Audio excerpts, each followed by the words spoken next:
नमस्कार, आदाब, सत श्री अकाल। आज हम एक ऐसी कहानी सुनाने जा रहे हैं जो सिर्फ इतिहास का एक पन्ना नहीं बल्कि हमारी रगों में दौड़ते खून को एक मकसद देती है। यह कहानी है एक ऐसे नौजवान की जिसने सिर्फ 23 साल की छोटी सी उम्र में अपनी जिंदगी देश के नाम कर दी। उसका नाम था भगत सिंह। सोचिए, एक लड़का जो चाहता तो एक आरामदायक जिंदगी जी सकता था, उसने कांटों भरी राह क्यों चुनी? उसने अपनी जवानी, अपने सपने, अपनी सांसें, सब कुछ भारत मां के लिए क्यों न्योछावर कर दिया? भगत सिंह का जन्म 28 सितंबर 1907 को पंजाब के लायलपुर जिले के बंगा गांव में हुआ था, जो अब पाकिस्तान में है। उनका जन्म एक साधारण परिवार में नहीं हुआ था। वह एक ऐसे घर में पैदा हुए थे जहां देशभक्ति सांसों में घुली हुई थी।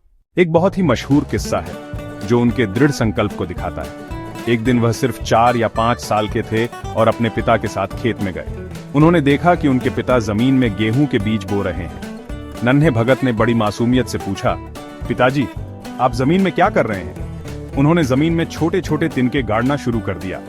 उस मासूम बच्चे ने जवाब दिया, पिताजी, मैं बंदूकें बो रहा हूं। जब ये उगेंगी तो हमारे पास बहुत सारी बंदूकें होंगी और हम अंग्रेजों को अपने देश से भगा देंगे। यह जवाब किसी बच्चे का बचपना नहीं था, बल्कि यह उस क्रांति का पहला अंकुर था जो उनके दिल में फूट रहा था।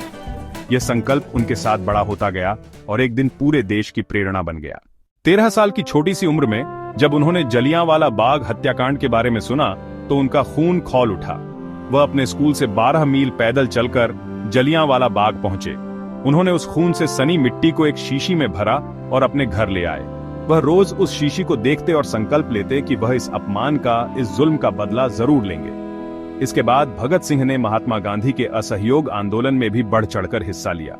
उन्होंने सरकारी स्कूल की किताबें और अपने विदेशी कपड़े जला दिए। लाहौर के नेशनल कॉलेज में पढ़ाई के दौरान भगत सिंह की मुलाकात सुखदेव, भगवती चरण वोहरा और यशपाल जैसे कई भविष्य के क्रांतिकारियों से हुई। इसी विचार को आगे बढ़ाने के लिए मार्च 1926 में भगत सिंह ने अपने साथियों के साथ मिलकर नौजवान भारत सभा की स्थापना की। 1928 में ब्रिटिश सरकार ने भारत में संवैधानिक सुधारों के लिए साइमन कमीशन को भेजा। इस कमीशन में एक भी भारतीय सदस्य नहीं था।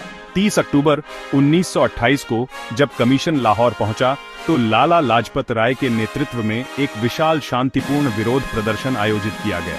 अंग्रेज पुलिस ने निहत्थे प्रदर्शनकारियों पर बेरहमी से लाठीचार्ज किया। पुलिस अधीक्षक जेम्स ए स्कॉट ने खुद पंजाब केसरी लाला लाजपत राय के सिर पर लाठियां बरसाईं।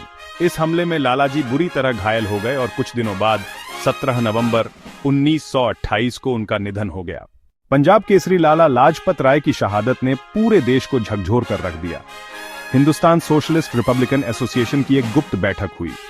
उस बैठक में सर्वसम्मति से यह फैसला किया गया कि लालाजी की मौत के जिम्मेदार पुलिस अधीक्षक जेम्स ए स्कॉट को मारकर इस अपमान का बदला लिया जाएगा। 17 दिसंबर 1928 को भगत सिंह, राजगुरु और चंद्रशेखर आजाद ने लाहौर के पुलिस मुख्यालय के बाहर मोर्चा संभाला। स्कॉट की जगह जॉन पी सॉन्डर्स को मारकर बदला लिया गया। इस कार्रवाई के बाद तीनों क्रांतिकारी वहां से सफलतापूर्वक निकल भागे। उन्होंने अपने बाल और दाढ़ी कटवा दिए, एक अंग्रेजी हैट पहना और एक पश्चिमी पोशाक में एक अंग्रेज साहब का भेष बनाया। दुर्गा भाभी की मदद से वे पुलिस की आंखों में धूल झोंककर ट्रेन से लाहौर से निकलने में कामयाब रहे।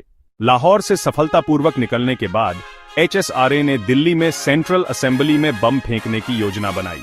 इस योजना का उद्देश्य किसी को मारना नहीं था, बल्कि बहरी हो चुकी सरकार को सुनाना था। इस मिशन के लिए भगत सिंह और बटुकेश्वर दत्त को चुना गया। 8 अप्रैल 1929 को भगत सिंह और बटुकेश्वर दत्त दर्शक दीर्घा से उठे और उन्होंने खाली बेंचों पर 2 बम फेंके। पूरा हॉल धुएं और एक जोरदार धमाके से गूंज उठा, लेकिन भगत सिंह और बटुकेश्वर दत्त वहां से भागे नहीं। वे जोर जोर से नारे लगाने लगे, इनकलाब जिंदाबाद। उन्होंने जानबूझकर अपनी गिरफ्तारी दी। गिरफ्तारी के बाद उन्होंने अपने साथ लाए पर्चे हवा में उछाले, जिसमें लिखा था, किसी की जान लेना हमारा मकसद नहीं है, बहरों को सुनाने के लिए धमाके की जरूरत होती है। गिरफ्तारी के बाद भगत सिंह और बटुकेश्वर दत्त का असली संघर्ष शुरू हुआ। उन्होंने जेल और अदालत को अपनी क्रांति के प्रचार का माध्यम बना लिया। जेल के अंदर भी उनका संघर्ष जारी रहा। उन्होंने देखा कि भारतीय कैदियों के साथ बहुत बुरा बर्ताव किया जाता था। इस भेदभाव के खिलाफ भगत सिंह और उनके साथियों ने जेल में ऐतिहासिक भूख हड़ताल शुरू कर दी। दिन बीतते गए, हफ्ते बीतते गए, लेकिन उन्होंने अन्न का एक दाना भी मुंह में नहीं डाला। यह हड़ताल 63 दिनों तक चली और इसी दौरान उनके एक साथी जतिन दास ने भूख हड़ताल करते हुए अपने प्राण त्याग दिए। उन्होंने जेल में अपना अध्ययन जारी रखा। उन्होंने लेनिन, मार्क्स और दुनिया के कई महान विचारकों को पढ़ा। उन्होंने एक लेख लिखा जिसका शीर्षक था मैं नास्तिक क्यों हूं, जिसमें उन्होंने तर्क और विज्ञान के आधार पर अपने विचारों को प्रस्तुत किया। 7 अक्टूबर 1930 को भगत सिंह, सुखदेव और राजगुरु को फांसी की सजा सुनाई गई। पूरे देश ने इस फैसले का विरोध किया। लोगों ने जुलूस निकाले, हड़तालें की और उन्हें बचाने के लिए हर संभव प्रयास किया। 23 मार्च 1931 की शाम को जब जेल के अधिकारी उन्हें फांसी के लिए बुलाने आए तो भगत सिंह लेनिन की जीवनी पढ़ रहे थे। तीनों दोस्त भगत सिंह, सुखदेव और राजगुरु एक दूसरे का हाथ पकड़कर हंसते गाते हुए फांसी के तख्ते की ओर बढ़े। वे गा रहे थे मेरा रंग दे बसंती चोला, माए रंग दे। फांसी से पहले उन्होंने एक बार फिर जोर से नारा लगाया इनकलाब जिंदाबाद, और फिर वे हमेशा के लिए अमर हो गए। भगत सिंह ने सिर्फ 23 साल की उम्र में अपनी जिंदगी देश के नाम कर दी। वह शहीद हो गए, लेकिन उनके विचार आज भी जिंदा हैं। जब तक इस देश का एक भी नौजवान उनके दिखाए रास्ते पर चलने का सपना देखता रहेगा, तब तक भगत सिंह जिंदा रहेंगे। इनकलाब जिंदाबाद।